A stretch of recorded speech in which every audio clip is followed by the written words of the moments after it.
Melissa, and today I'm going to be talking to you about extended family technology and interpersonal communications, but focusing on social media across the generations. Let me take this time now to introduce to you my in-person viewing audience. This is Mallory, Molly, Jessica, and baby Jack, and they will be viewing my speech today. Okay, first let me talk to you guys about social media. I'm certain you guys all know what it is. However, for argument's sake, I will define it. Social media is defined as a form of electronic communication, such as websites for social media and networking and microblogging, through which users communicate online to share information, ideas, personal messages, and other content such as videos. Some of the more popular social sites consist of Facebook, Twitter, Instagram, Pinterest, YouTube, and even email. But who uses these sites to communicate? Well, just about everyone. Since 2005, social media use has risen in every single age group. According to the Pew Research Center, the number of internet users ages 18 to 29 have increased their social media use by 90%. 30 to 49 have increased their social media use by 78%, 50 to 64 by 65%, and 65 and over it has gone up by 46%. That's all in less than 10 years. With that being said, not every age group communicates the same through social media. Younger users tend to use sites like Facebook, Twitter, Instagram, and YouTube most frequently, while older users enjoy sites such as Facebook, Twitter, email, and Pinterest. Younger users like to use Facebook and Pinterest and Twitter to post about their feelings, daily happenings, social events and dates, life events, and picture sharing. Similarly, they use Instagram to share photos with friends and family, and YouTube to upload videos to share with friends and family, or during downtime, just simply watch music videos or comedic videos. There's a slight difference with older users, including the use of email, although there is much debate as to whether email should even be considered a social media or not. Which email to younger generations might seem a bit outdated. But older users are still using it to communicate with friends and family and with work. Pinterest is another site that the older generations are into, although it has grown rapidly in the last few years and the younger generations are starting to jump on the bandwagon. All that being said, similarities in sites such as Facebook and Twitter are clearly noticed. Older users also post about their daily happenings, social and work events, and share pictures, just like our younger generations. Of course, there are certain dangers to go along with social media communications. Some are different between generations, such as for younger users, they need to watch out for cyberbullying, internet predators, damage to reputations, and interference with potential jobs. Older users are a little bit wiser, but that doesn't mean there aren't risks. Older users need to be especially careful about what they're putting out there because it could tamper with their current or prospective jobs.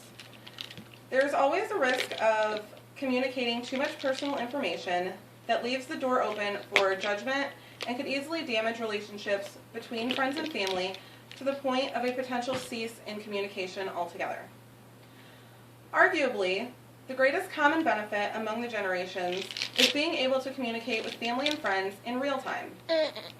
Whether they live the town over, in a different state, or even a different country, they can communicate day or night. They can stay up to date on their family's schooling, travel, careers, etc., no matter where they are in life or in the world. Now we are seeing a bridge in the communication gap with social media. Each generation is using social media to have some form of communications with family and friends. This allows for family members to stay in touch with other family members that might not have otherwise even communicated. Distant cousins, aunts and uncles that live far away, etc. Personally, I communicate with cousins that I have only even seen a handful of times. With the communication that is now happening between the generations and in families, a maturity is encouraged in younger users, and a youthfulness seems to grow in our older users. For example, the high school kid who normally would have posted something that falls under the category of risky behavior now thinks twice about posting pictures or posts because who wants grandma to see all of that and be disappointed in them? This, as we know, isn't always the case, but for most of us, we try to be more respectful when we know our older family members are going to be seeing or reading what we put out there. In the same regard, older users find themselves a little more connected to their younger family members, which brings about a youthfulness to them. They are able to join in on younger conversations and communicate daily with their kids and or grandkids who may have otherwise only called on the weekends, if at all. In my opinion, social media use between generations is definitely a great benefit that we have today. Are there some risks and negative aspects? Obviously.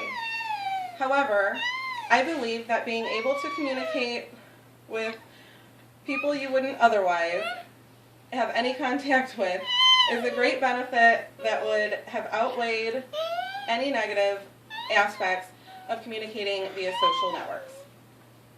Although there are plenty of gaps that occur across generations while using social media to communicate, I think that the more it is used and the more people understand it, the gaps will slowly start to close.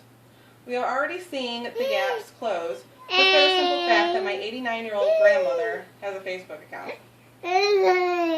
In my conclusion, communication through social media is something we all need to get used to because it doesn't seem like it's going anywhere anytime soon. Whether you love it or hate it, you're probably all going to continue to use it for quite some time. As the years go by, more and more of the population is catching the social media bug. While there might be different uses for different generations, there is a bridge being built that is closing the communication gap, meaning the generations are starting to resemble each other more and more in their social media use.